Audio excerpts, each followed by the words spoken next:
श्री कृष्णाय नमः। श्री गोपी जन वल्लभाय नमः। श्री आचार्य जी के सेवक कृष्णदास मेघन की वार्ता प्रसंग 6। एक समय श्री आचार्य जी सो कृष्णदास ने फिर प्रश्न पूछो, जो भक्त होई के श्री ठाकुर जी की लीला को भेद नहीं जानत सो काहे ते। तब श्री आचार्य जी ने कहो, जो ये विधि पूर्वक समर्पण ज्यों कयो है त्यों नहीं करत। विधि सो समर्पण पदार्थ को ज्ञान नहीं। अहंता ममता अपनी सत्ता अहंकार को समर्पण। जो अवदास भयो प्रभु आधीन हो, प्रभु करें सो सर्वोपरि सिद्धांत है। यह भेद अपने में नहीं और अपनी योग्यता माने भगवदीय को संग नहीं करत है। ताते योग्यता माने तब प्रभु अप्रसन्न होए जाते हैं। यह मार्ग दैन्य को है सो दैन्य नहीं है। इत्यादिक अंतरायतें अपनो स्वरूप और भगवदीय को स्वरूप श्री ठाकुर जी को स्वरूप नहीं जानत है। और भगवत भक्त को संग करे तो श्री ठाकुर जी की लीला को भेद जाने। सो तो योग्यता समझ नहीं करत है, और जो कछु करत है सो अंतःकरण पूर्वक नहीं करत है। ताते श्री ठाकुर जी को स्वरूप और लीला को भेद नहीं जानत है। उत्तम भक्त को संग करे। श्री भागवत श्री सुबोधनी जी आदि ग्रंथ को अहर्निश अवगाहन करे, तब भगवत भाव उत्पन्न होई। श्री ठाकुर जी ब्रज भक्तन विषय सदैव रहते हैं, तहाँ सेवा करके बंधे हैं। तहाँ एतन मार्गीय वैष्णव ताके हृदय में श्री ठाकुर जी विराजत हैं, ताको संग करनो। तहाँ गज्जन धावन आदि वैष्णव को दृष्टांत दीनो। जिन जिन ने भावपूर्वक सेवा करी तिन तिन के सकल मनोरथ सिद्ध भये। जाते लीला स्थित ब्रज भक्तन के भाव को विचार करनो। जो वैष्णव श्री ठाकुर जी को स्वरूप जानत है, तिनको स्वरूप अलौकिक दृष्टि सो जानियो जाए। जो आज्ञा होए सो जाने। जो वैष्णव श्री ठाकुर जी को जानत है, सो जो कछु काज करत है सो श्री ठाकुर जी के अर्थ करत है। सो श्री ठाकुर जी विषय विरह ताप भाव करत है, अपने स्वदोष को विचार करत है। ऐसे जीव अपने स्वरूप विचारे, जो हो कौन हो। पहले कहा है तो भगवत संबंध किए थे, हो कौन हो गयो। अब मोको कहा कर्तव्य है।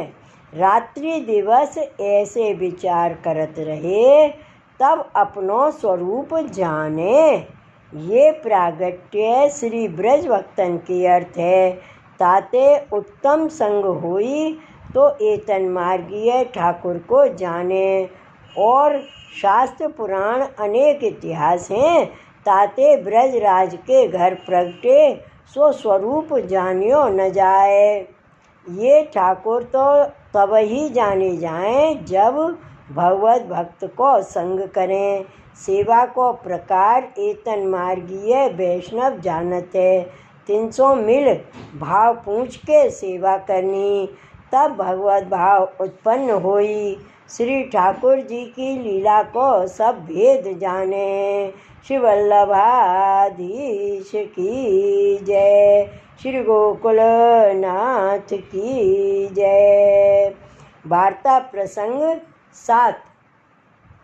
एक समय श्री आचार्य जी श्री बद्रीनाथ जी के मंदिर पांव धारे, तब वेद व्यास जी साथ हैं। तब श्री आचार्य जी वेद व्यास जी से पूछी, जो भ्रमर गीत के अध्याय में उद्धव को ब्रज भक्त पास पठाए, ता प्रसंग में आधो श्लोक घटत है। तब वेद व्यास जी ने अर्ध श्लोक कहो। सो श्लोक है, आत्मत्वाद भक्त वश्यत्वात् स्य वाक्त वात्स्व स्वभावत हैं। सो या की टीका श्री आचार्य जी ने पहले ही कीनी है। सो सुन के वेद व्यास जी कहे, जो तुम धन्य हो। ता पाछे श्री आचार्य जी महाप्रभु श्री बद्रीनाथ जी के मंदिर में पधारे। ता दिन बामन द्वादशी हती। ता दिन श्री आचार्य जी व्रत करते। सो फलाहार व्यास जी हूँ ढूंढे और कृष्णदास हूँ ढूंढे, परंतु मिल्यो नहीं। तब बद्रीनाथ जी ने श्री आचार्य जी से कहो, जो मैंने फलाहार को सर्वत्र खोज कियो पर पावत नहीं। ताते तुम रसोई करके श्री ठाकुर जी को भोग समर्प के भोजन करो। तब श्री आचार्य जी विचारे, जो श्री ठाकुर जी की इच्छा ऐसी ही दिसत है। इतने में कृष्णदास ने आय के कहो, जो महाराज यहाँ कछु फलाहार पायत नहीं। तब वेद व्यास जी द्वारा श्री ठाकुर जी ने कही, सामग्री कर भोजन करो। उत्सवांते च पारणा, यहू वचन है। ता पाछे श्री आचार्य जी आप रसोई करके श्री ठाकुर जी को भोग समर्प के आप भोजन कियो। पाछे ता दिन ते बामन द्वादशी के दिना व्रत न करते। पाछे श्री आचार्य जी श्री बद्रीनाथ जी ते विदा होए के कृष्णदास को साथ लेके पधारे। भाव प्रकाश। फलाहार न मिलियो ताको प्रयोजन यह, जो श्री आचार्य जी चाहें सो सब ही मिले। व्यास जी कृष्णदास शरीर के ढूंढन हारे, सो फलाहार याते ना मिलियो। जो श्री आचार्य जी के मन में सामग्री उत्सव की करनी, ऊपर ते मर्यादा रखने के लिए फलाहार की कही, सो फलाहार न मिलियो। ताते वेद व्यास जी द्वारा श्री ठाकुर जी ने कहवाई। ताते श्री गोसाई जी ने 7 लाल जी में बड़े घर प्रथम पुत्र श्री गिरधर जी के घर यह रीत राखी, उपवास और ठोर उत्सवांते च पारणा। श्री ठाकुर जी सब सामग्री आरोगे। श्री वल्लभाधीश की जय। वार्ता प्रसंग 8। श्री आचार्य जी ने जब आसुर व्यामोह लीला करी, तब कृष्णदास ने हूँ विप्रयोग कर देह को त्याग कियो। श्री वल्लभाधीश की जय। श्री गोकुलनाथ की जय। जय जय श्री गोकुलेश, जय जय श्री गोकुलेश।